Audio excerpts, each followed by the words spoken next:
everybody. This is Joseph P. Farrell with news and views from the Nefarium on Thursday, February 1st, 2024. And boy, do I have some deja vu for you. I'm still looking at this article, just flabbergasted. And it's a very short article that I'm going to share with you today. I'm going to read the whole thing. And then I'm going to give you my 2 cents worth of high octane speculation about what I think is really going on here. And I see no other way than to dive in at the deep end and then read the article to you, and then we'll get back to my high octane speculation. Here it is. The article is datelined January 29th, 1941. 2024. Okay. And the headline is, Japan and Germany sign military supply sharing pact amid China rise. Now, it seems to me like we may have been down this road before. The last time Japan and Germany signed a military pact, the rest of the world sort of suffered from the fallout effects from it. So, among them, China. So, I'm just flabbergasted here. Let me read that again. Dateline, January 29th, 2024. Headline is, Japan, Germany sign military supply sharing pact amid China rise. Now here's the article. Listen carefully. Quote, Japan and Germany on Monday concluded a military pact to facilitate exchanges of supplies and logistical support as the two countries aim to strengthen their defense ties in the face of China's growing maritime assertiveness in the Indo-Pacific region. Japanese Foreign Minister Yoko Kamikawa and German Ambassador to Japan Clemens von Goetze signed in Tokyo the Acquisition and Cross-Servicing Agreement, or ACSA, which simplifies the process of sharing food, fuel, and ammunition between the Japan Self-Defense Forces and the German military.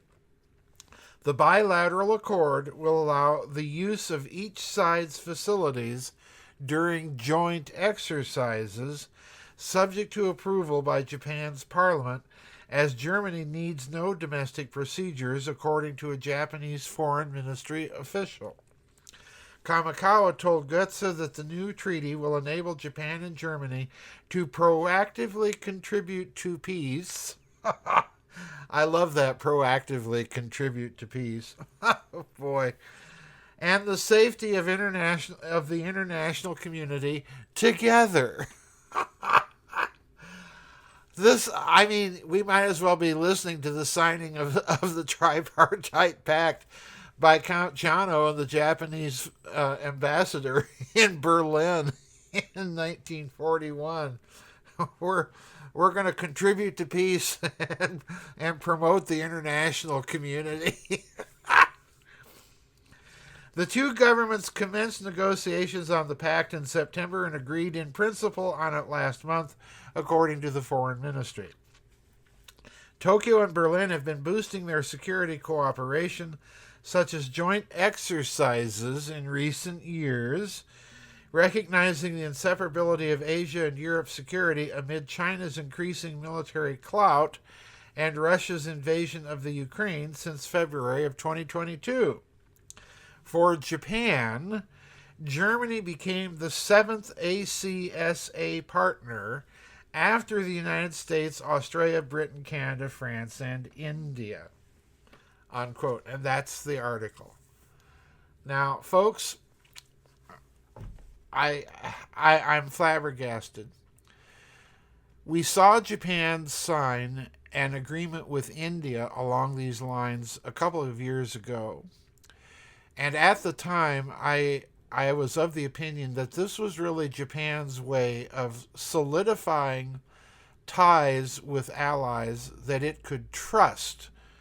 And even though Japan might be mouthing its staunch support of the United States, what you have with these agreements, like it or not, folks, are our allies are telling us they no longer trust us. They no longer trust our political stability and leadership, and they no longer trust our economic ability to deliver on our military promises, and on we could go. That's what this is ultimately about. But now, let's go further. It doesn't take a glance at the map to show that logistical support between Germany and Japan, when they're on opposite sides of that great Eurasian landmass, is a pipe dream. Why? Well, simply put, because you've got Russia, Iran, and China in between them. So unless the Japanese and German navies are planning something, this should tell us that this treaty is not ultimately nor really about logistics. As I said, they distrust the United States, so this is about something else.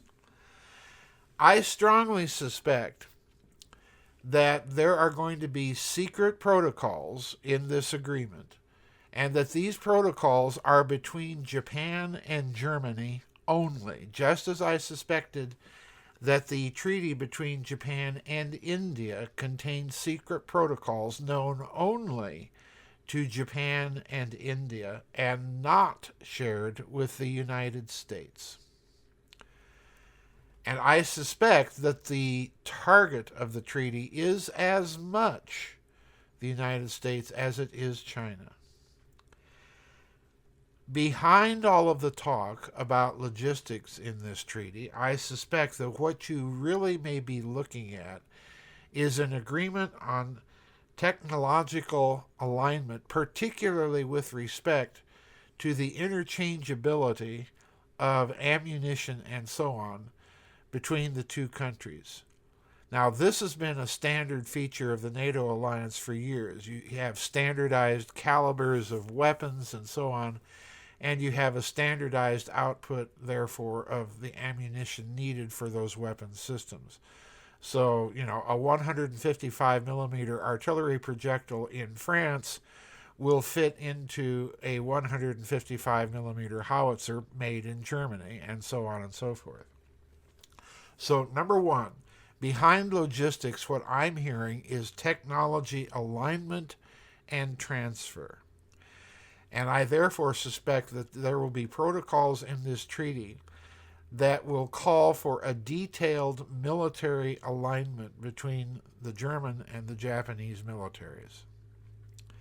The second thing I strongly suspect, as I've pointed out, you've got a great big huge landmass of potentially hostile countries between Germany and Japan, namely Russia. Gee, where have we heard this before? So I strongly suspect that the other thing that is a component of this treaty is that this treaty really has to deal with space, and that there will be some sort of secret protocols in this treaty for the two nations not only to share logistical support, but much more deeply, any space-gathered intelligence. Now, Germany is already a part of such arrangements within NATO. The key here is Japan, because Japan has always guarded its space espionage capabilities very, very closely. If you think of all the space powers in the world that have revealed various things about their spy satellite capability, what's the one country that never even talks about it? Well, that's Japan. And rest assured that their intelligence gathering capabilities on space-based platforms are probably very, very high. So I think space is the second secret component or concern of this treaty. And then finally, like I pointed out for the treaty that Japan and India made a few years ago, very similar to this treaty, you recall that I suggested that the treaty was really a way to formalize the sidestepping of the dollar. Because you can bet your bottom dollar that if it were ever to arise that Japan and India had to mutually support each other logistically without the participation of the United States, that the two countries are going to financially clear any transactions in denominated rupees or yen, bypassing the dollar completely. So behind the Japanese-Indian treaty, I further suggest that there is a secret step being taken away from the United States dollar as the reserve currency by which you would settle all such international accounts. I strongly suspect that there's a similar arrangement here in this German-Japanese treaty, that the accounts will be settled in yen and euros directly. So there's a lot going on with this treaty. As I said somewhat jokingly at the top of this News and Views, we're looking at deja vu. But the reality is we are looking at deja vu. And we're seeing the old alliances come back into existence as American power and determination and cultural stability. And that's the key point here, as all of those things weaken and crumble. So we should not be surprised at this. Expect more of it, not less, in the future. Anyway, that's my 2 cents worth of guesses and high-octane speculation on this wonderful news out of Tokyo. Here we go again, folks. Third time lucky, as they say. Anyway, bye-bye, everybody. We'll see you on the flip side, and God bless.